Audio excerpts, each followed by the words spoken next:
मैं सबसे पहला घर मेरा साउथ एक्सटेंशन था। South extension? हाँ। वो तो बड़ा अमीर लोगों का घर है, तो मैं इलाका बहुत है। अमीर थी, हमेशा से अमीर थी। अच्छा, कैसे, क्या करते थे आप लोग? I was born in the bestest family. मेरा दयाल परिवार था। दयाल लोग कायस्थ होते हैं, माथुर, तो अकेडमिकली बहुत इंक्लाइंड होते हैं। बहुत पढ़े तो लिखे। मेरे grandfather auditor general of India थे। Auditor general of India? हाँ। तो और दूसरे वाले emeritus scientist, national physical laboratory. दूसरे वाले थे? Emeritus scientist, national physical laboratory. ये जो आप सोलर पैनल्स की बातें करते हैं, हाँ हाँ। सबसे पहला सोलर पैनल, दावे के साथ कहती हूँ, मेरे फार्म पे लगा था।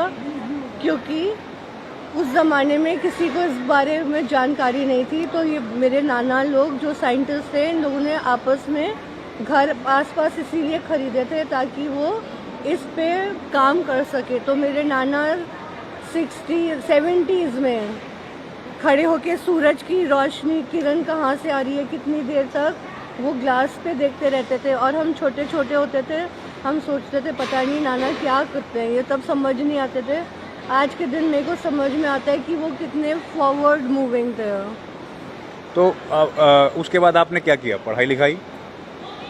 मेरी माँ HOD थी, head of department English, air force बाल भारती स्कूल। तो मैंने भी उनका ही रास्ता चुना। वो टीचर थी, वो 11th और 12th को पढ़ाती थी। मैंने भी टीचर बनना ही ऑक्यूपेशन था मेरा, बट मैं छोटे बच्चों को पढ़ाना ज़्यादा पसंद करती हूँ। एलिमेंट्री? यस। ओके, उसके बाद फिर आपकी मैरिज हो गई? नहीं, मैंने शादी नहीं करी। और एक अच्छा काम जो मैंने किया है, वो शादी नहीं करा। नहीं करना? नहीं। तो अभी आप यहाँ रहती हैं? अब मैं यहाँ रहती हूँ। तो आपका घर?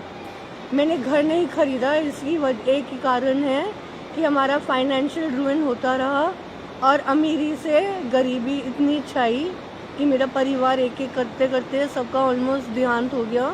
मेरे घर में अब कोई नहीं है, मतलब मेरी इमीडिएट फैमिली में सिर्फ मेरी भाभी है जो मेरे से 10 साल छोटी है, और उसके 2 छोटे बच्चे हैं जो अब छोटा वाला 11th में है, उसमें हेरिटेज स्कूल वसंत कुंज में, और दूसरी वाली ने अभी 12th का बोर्ड खत्म किया। बच्चे हैं, छोटे हैं? हाँ। वो लोग घर वो में? मेरा भाई का जब देहांत हुआ था तो सिर्फ 7 और 8 साल का बच्चे थे। तो हम सबकी लाइफ में बहुत स्ट्रगल आ गया। और आप को पेंशन तो मिलता है? मेरा स्कूल बहुत अच्छा था, क्योंकि जब मैंने घर छोड़ा, किसी कारणवश हमें छोड़ना पड़ा, जैसे मैंने बताया फाइनेंशियल मेस की वजह से, तो मेरे पास एक भी पेपर नहीं था। तो सारा स्कूल ने मेरे लिए सारा PF का पैसा और ग्रेचुटी दी है। उसी स्कूल में आप थे, एयरफोर्स बाल भारती? नहीं, मेरा दूसरा स्कूल था, Manav Bharti India international school, Panchsheel. तो यहाँ के बारे में बताइए थोड़ा। मेरा NGO सबसे अच्छा है, द अर्थ सेवियर फाउंडेशन। क्योंकि जब मैं पुलिस के पास मदद मांगने गई थी कि हमको सबको अलग होना पड़ रहा है, तो मैंने पुलिस को जाके सिर्फ इतना बोला था। सबको मतलब परिवार के लोगों को? नहीं, सिर्फ मेरी भाभी बची थी तब, और 2 बच्चे हैं। और आप? मेरा भाई का देहांत हो गया था, उसके बाद मेरी माँ बिना बेटे के नहीं रह पाई, तो उनका देहांत हो गया। तो आपको और भाभी को अलग होना पड़ा? तो मेरी भाभी और मुझे अलग होना पड़ा। हाँ, कहीं इस सब की जिम्मेदारी मेरी है, मेरे रॉन्ग डिसीजंस थे। तो फिर मैं बहुत डिस्टेंट रिलेटिव के पास गई थी मदद मांगने के लिए, क्योंकि वो कोविड का टाइम था, तो कोई रिश्तेदार दरवाज़ा नहीं खोल रहा था।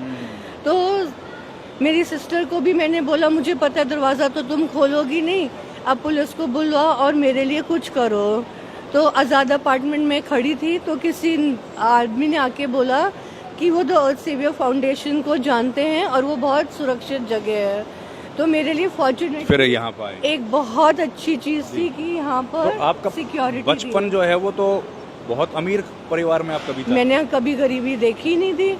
गरीबी क्या होती है मुझे मालूम नहीं था। लेकिन अब जो चीज़ें मेरे से बिछड़ गई हैं, वो कितनी अच्छी ज़िंदगी भगवान ने दी थी, जब वो चली गई है अब मेरे को सीखने का मिल रहा है। जो मुझे जैसा प्यार मेरा परिवार देता था वो मुझे दोबारा नहीं मिल सकता।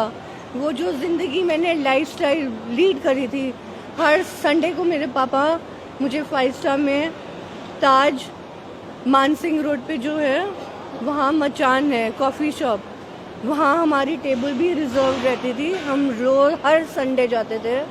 और जब हम फार्म शिफ्ट हो गए थे अपने फार्म, तो हम मौर्या शेरेटन जाते थे रात को डिनर करने के लिए, ताज भी जाते थे क्योंकि वहाँ पे लाइव बैंड प्ले करता था। तो फिर क्या आपका जो प्रॉपर्टी थी वो क्या हुआ उसका? जब हमने अपना फार्म हाउस बेचा था, 3.5 एकड़ की ज़मीन बेची थी ऑल आउट वालों को, आर्यास को, उसमें से मेरी मौसी ने तो तुरंत घर खरीद लिया। मेरी माँ का शेयर 1.40 करोड़ था। जब गुड़गांव सिटी स्टार्ट हो रही थी, सबने बोला घर खरीद लो। माँ स्कूल से बहुत दूर है गुड़गांव, कंसंट्रेशन क्या था मेरा स्कूल, सुशांत लोग जैसे एरिया में बिल्डअप। लेकिन पैसा तो मिला होगा ना बहुत सारा? बहुत मेरा, जब सुशांत लोग में घर खरीदना चाहिए था, वो डिसीजन नहीं लिया, तो सोचा 1 महीने के लिए हम वसंत कुंज शिफ्ट हो जाते हैं और जब डिसीजन हो जाएगा तो हम वापस आ जाएंगे। 20 साल निकल गए, किसी ने डिसीजन लिया नहीं, सारा पैसा हमने किराए पे ख़त्म कर दिया, तो घर तो छोड़ो, खरीदने की बात ही नहीं बची। तो अब घर नहीं है आपके पास? पैसा नहीं था, हाँ नहीं। तो यहाँ कितने साल से आप हैं? मैं अक्टूबर 2020 में आ गई थी, तो 5 साल हो गए। तो ये कहानी है माधवी जी की, माधवी जहाँ दयाल। मैं समझ नहीं पाती कि क्या ये मेरे रॉन्ग डिसीजंस मुझे लेके आए या ये मेरा कोई पास्ट लाइफ कर्मा था। जहाँ तक मैं सोचती हूँ, मेरा रैशनल माइंड हमेशा कहता है अगर तुम गलतियाँ करते हो, destiny is what you make out of it. तो ये दोनों क्वेश्चंस मुझे यहाँ ट्रबल करते हैं। आप क्या सब्जेक्ट पढ़ाती थी? मैं छोटे बच्चों को पढ़ाती थी, तो मदर टीचर थी, स्टार्ट नर्सरी से करा, क्लास 2 तक पहुंची, 7th 8th को भी इंग्लिश पढ़ाती थी। इंग्लिश।